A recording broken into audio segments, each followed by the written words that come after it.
Good day, ladies. Today we are going to look at intermolecular forces. I know the first part of this we have already done, but I'm just going to go through it quickly again just to revise. So, if we look at the water molecule over here, everybody should be able to tell me that between oxygen and hydrogen, one electron pair is shared, and that is why I refer to this as a covalent bond. You should also be able to tell me that because of the difference in electronegativity, oxygen's being 2,5 and hydrogen 2,1, that the oxygen end ends up being slightly or partially negative and the hydrogen slightly or partially positive, and that is the reason why this bond can be described as a polar covalent bond. Also, you should be able to tell me that because of the shape of the molecule and this difference in electronegativity, this molecule can be described as a polar molecule.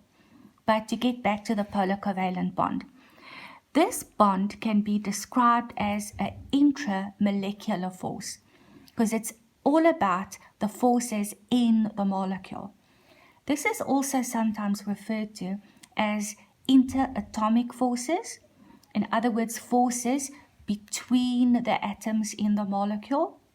And this is what we concentrated on in the previous section. We looked at what happens between atoms in the molecule. Now, this new section is about intermolecular forces. So what are we looking at now? We are looking at the forces, as you can see over here, between molecules. Now, before we look at that in a little bit more detail, let's just take a look at this very quickly. So, a polar molecule, like a water molecule, what does that mean? The oxygen end is slightly negative, the hydrogen end slightly positive. This polar molecule can be described as a dipole. I've got two poles that form, and this is a permanent situation. Now, the following can happen in a non-polar molecule. As you can see, I've got a hydrogen molecule here as an example, and a hydrogen molecule or a non-polar molecule can form an induced dipole. So a dipole is brought about in the molecule. And what happens is this. So when we described this as a non-polar bond, we said that the electron pair is shared equally between the two hydrogen atoms. And that is why it's a nonpolar bond, and it's also a nonpolar molecule. But what actually happens is electrons are not stuck in one position. They move in energy levels around the nucleus of the atom. So at some stage, the electrons could be more to the one side of the molecule, which makes this side of the molecule slightly negative, and the other side will end up being slightly positive. So it is a dipole, but it is a temporary dipole, because the next second the electrons could be over there, and then this side is slightly negative and that side is slightly positive. So polar molecules form dipoles. That's a permanent situation. Non-polar molecules can form induced dipoles, and that is a temporary situation. So now that we've got that out of the way, let's see what you need to know about intermolecular forces. There are different types. The first one that we are going to look at are ion-dipole forces. I know technically it says intermolecular, between molecules, but it's also the term that we use for between particles, in this case between ions and molecules. So, ion-dipole forces are the forces that we find between ions and polar molecules. The best example would be, this is what happens if I take sodium chloride, table salt, and I dissolve it in water. Sodium chloride is an ionic substance. It forms between sodium, which is a metal, and chlorine, which is a non-metal.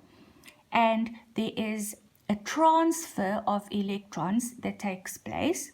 The sodium loses its electron and becomes a positively charged ion. the chlorine gains 1 electron and becomes a negatively charged chloride ion. All these ions pack together in this structure over here, which we refer to as a crystal lattice. So, what happens when I add the salt to water? The salt crystal is surrounded by water molecules. This water molecule, as you can see, the oxygen side, which is slightly negative, will point towards the crystal, and because of this attraction between positive and negative, this positive ion can actually be pulled out of the crystal lattice. On this side, we can see that the positive hydrogen end of this molecule points towards the crystal. So because of the force of attraction between positive and negative, the negative ion can actually be pulled out of the crystal. And this is then exactly what happens when the salt dissolves. We also say that the salt dissociates over there. So eventually, what will I have? If I've got a beaker filled with salt water, I've got positive sodium ions surrounded by water molecules. I've got negative chloride ions also surrounded by water molecules. But take a look here. The oxygen end of the water molecule points towards the positive sodium ion, and the positive hydrogen ends of the water molecule point towards the negative chloride ion. And this attraction between the molecule and the ion, and here as well, the molecule and the ion, that is referred to as ion-dipole forces. Right, then the next type, as you can see, we've got ion-induced dipole forces. So what have we got here?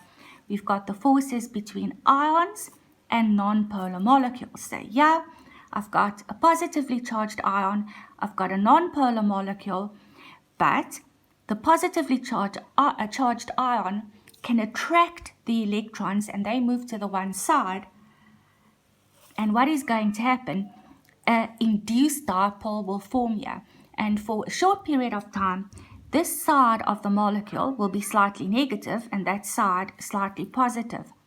And this attraction between the ion and the induced dipole is referred to as ion-induced dipole forces. Okay.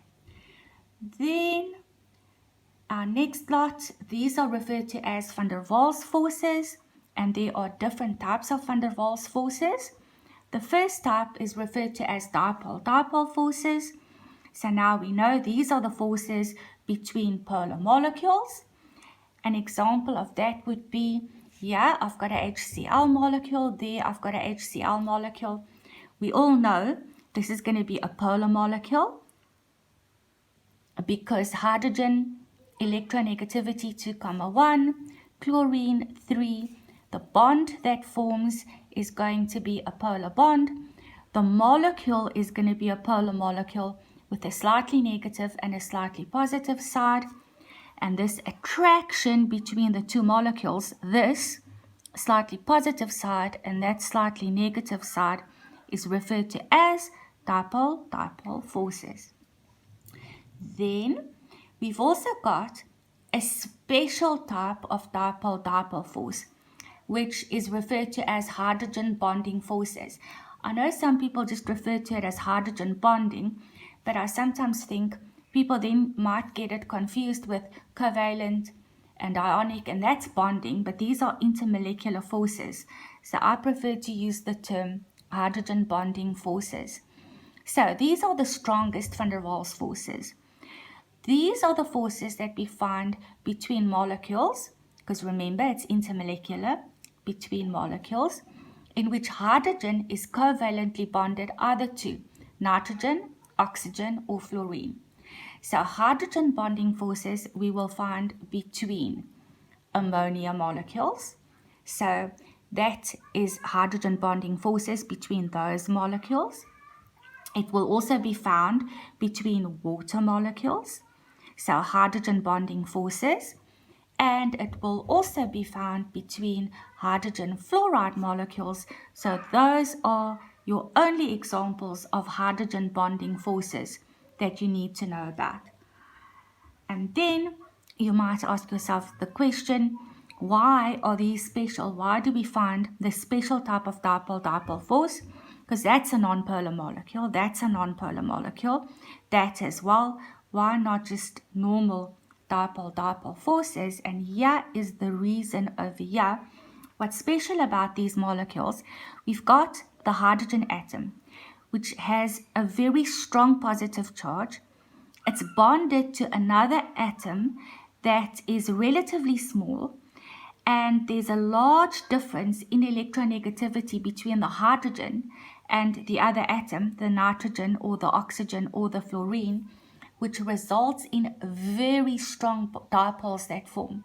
And that is why this hydrogen bonding forces, this is an example of the strongest type of van der Waals forces that we can get. Right, then our second type of van der Waals force, we've got dipole-induced dipole forces. So this is what we'll find between polar molecules and non-polar molecules. So you can take a look over here. I've got a water molecule, which is a polar molecule. I've got a hydrogen molecule, which is a non-polar molecule. But what could form there is an induced dipole, because this negative side could repel the electrons so that they move to the one side. So this side becomes partially positive and this partially negative. And this attraction between this negative side and this positive side, between a polar molecule and a non-polar molecule, we can describe that as dipole-induced dipole forces. And also just remember, a dipole is a permanent dipole. Induced dipole is a temporary situation. And then the last type that you need to know about, induced dipole forces. And this is what we will find between non-polar molecules. Induced dipole forces are also referred to as London forces. And these are the weakest intermolecular forces that you can find.